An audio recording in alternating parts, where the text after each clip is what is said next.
I ran out to get a pack of cigarettes, but I left my wallet at home.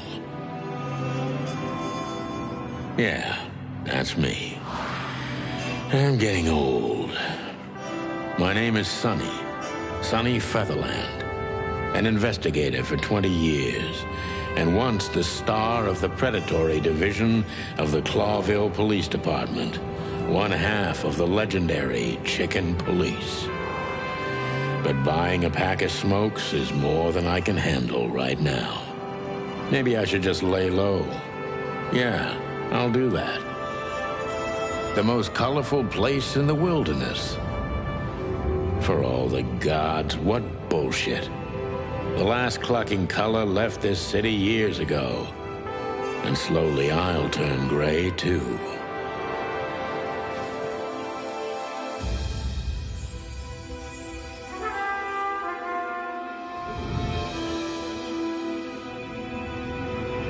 Still, what do I expect? We're living in a vast experiment, and don't even notice that everything got clucked up a long time ago. We believe in this wonderland of peaceful coexistence. Wolves and sheep, chickens and hounds. Yeah, sure, why not? It's just ridiculous. The dog eats the chicken.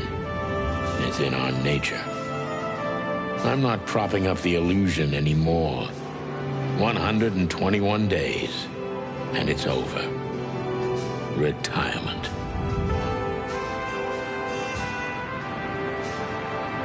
What could possibly go wrong?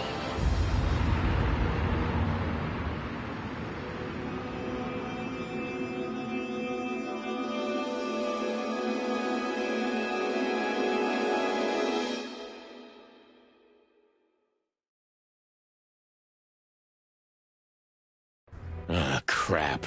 My office lock is a piece of shit if a dame can pick it. She stood in the darkness. The light painted stripes on her body. It whispered secret little things that were never there in the first place. But she was no zebra. Reality was just a light switch away. Elizabeth or Charlotte? I was sure she'd have a sophisticated-sounding name. She had a bygone look in her eyes. Older than this ancient building, and perhaps the whole city itself. Or maybe I'm just drunk. But she was the first womanly thing in my place for a long time, so I had to give her a chance. Books I'm never gonna read. Maybe nobody ever has.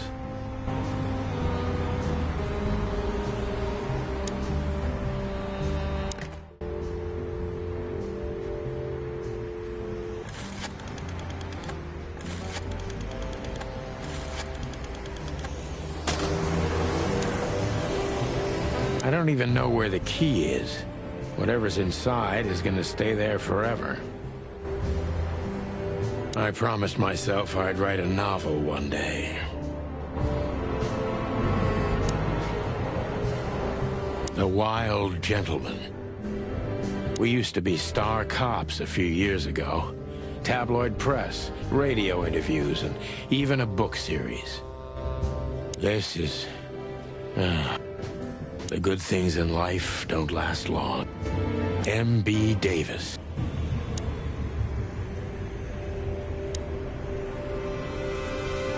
Behind that door lies the kingdom of dirty clothes, cigarette butts, and empty bottles.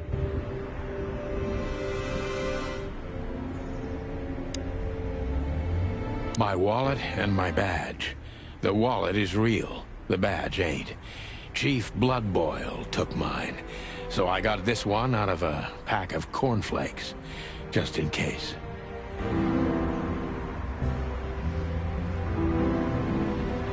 She doesn't seem so dangerous that I need to grab my gun, but you never know. My last cigarette. You're lucky I don't have a light, pal.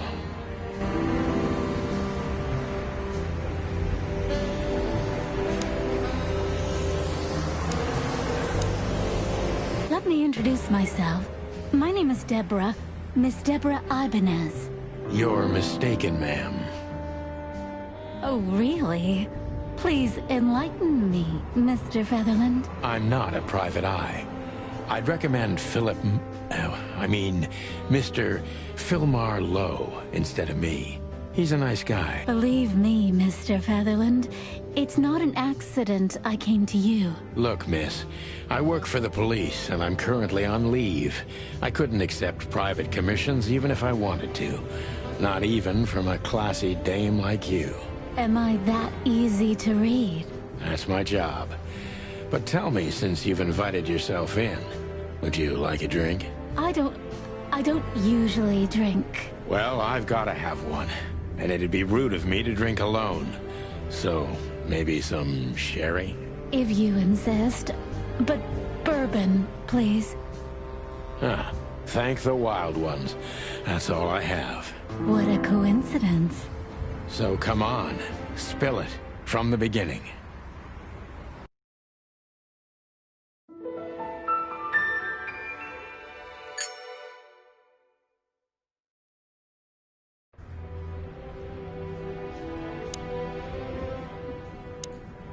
That's better.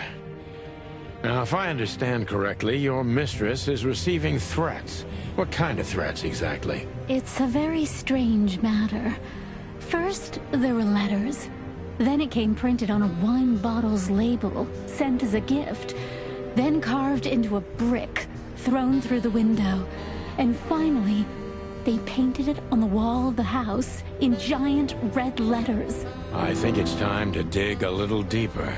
If you don't mind, I'd like to ask you some routine questions. Please, that's why I'm here. So, this is the part where the interrogation comes. Like in those detective movies. Something like that, Deborah. Yes. So... Something like that.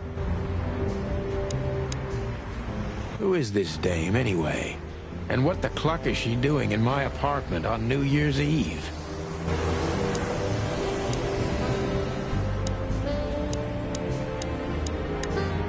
I must be cautious and smart.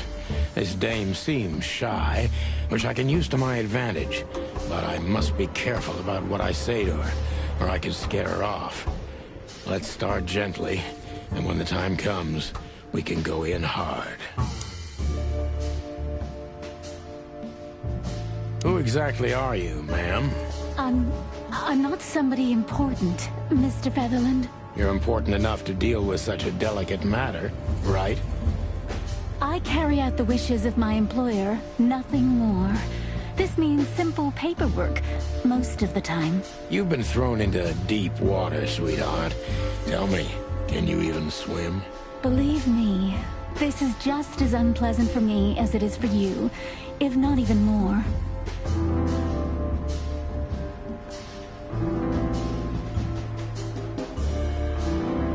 Tell me, which part of the city do you live in? Calavera Hills? Flowerville, maybe? Look, I don't want to answer that. I'm here on behalf of my employer, and not on personal business. Fair point, Deborah. Let's try a different approach.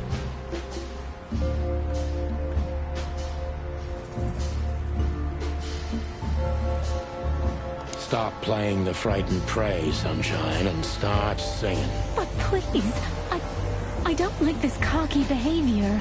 Excuse the expression. Look, maybe it's best if we act like we never met, and you gallop out of here on your pretty long legs before I get rude. I can be rude, believe it or not. I'm very disappointed in you, Mr. Featherland. Happens to most people, you know. Tell me, do you break into strangers' homes? But please, I've heard you're straightforward and... Rude? Yes, exactly. But... And you're galloping away from the question, ma'am. No offense, of course. Well, what can I say? It's a racial trait. You're right about that.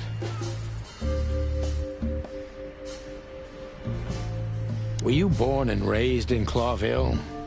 Why do you ask?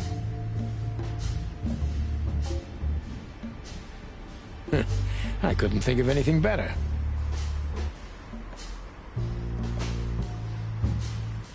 Well, I'm not from around here. I'm from Grassmore. Maybe you could hear I have a slight accent. Do you know where it is? Where what is? Grassmore, of course. You just asked. Oh, that. Don't worry about it. I'm not interested. Huh. Do you like to play with other animals? Oh, for the wild ones. Am I that transparent? I'm afraid so. Well, I'm a little rusty, it seems. Let's change the subject, shall we? Why did you come to visit me? Why not your employer herself? My employer is Miss Natasha Katsenko. She hasn't been leaving her home lately, only if she really has to. How so? Miss Natasha is afraid. She's scared because of those unwanted messages, and everyone knows who she is. So she's that kind of woman. I don't know what you mean. Of course you do, Deborah. Thank you, by the way. We're finally getting somewhere. We avoided the point long enough. Deborah's hiding something, no question. Let's focus on that. How did you get this address? You know, my mistress has exceptional connection. If they were so exceptional, she wouldn't have chosen me. Don't be so hard on yourself, Detective. You are the head of the famous chicken police. Am I right? Was it a raccoon with a scarred face called Zip who recommended me? He hates me. No, Mr. Featherland. I don't know anyone like that. Lucky for you, Deborah. I'm sure it's not intentional, but, are you toying with me? I'm not sure I understand you, Mr. Featherland. Cut the crap, Deborah. You're a pretty smart girl, and you can't hide that no matter how hard you try. But ever since we've been talking, I couldn't force one single straight answer out of you. I'm starting to think I'm terrible at what I do. I'm sorry, Mr. Featherland. You're right. I'll try to be more straightforward next time. I appreciate that, ma'am. This is just too risky for me. I can't take the case. Please. Do you think you're cut out for this kind of work? Not in the slightest. Then why all of this? I just can't say no to Natasha. Would she hurt you if you did? No, of course not. She's my friend. I see. Have you ever felt truly vulnerable? Honestly, very often, Mr. Featherland. Great, because that's exactly how I feel right now. I'm sorry if it's too unpleasant for you, but we had no one else to turn to. You know, I get that a lot, and it never ends well. Do you like happy endings? Not in books or movies, but in real life it would be nice for a change. But this is Clawville. Not many happy endings around here. I knew you were romantic at heart. If what's between me and my whiskey could be called romance, then yes, maybe, a little.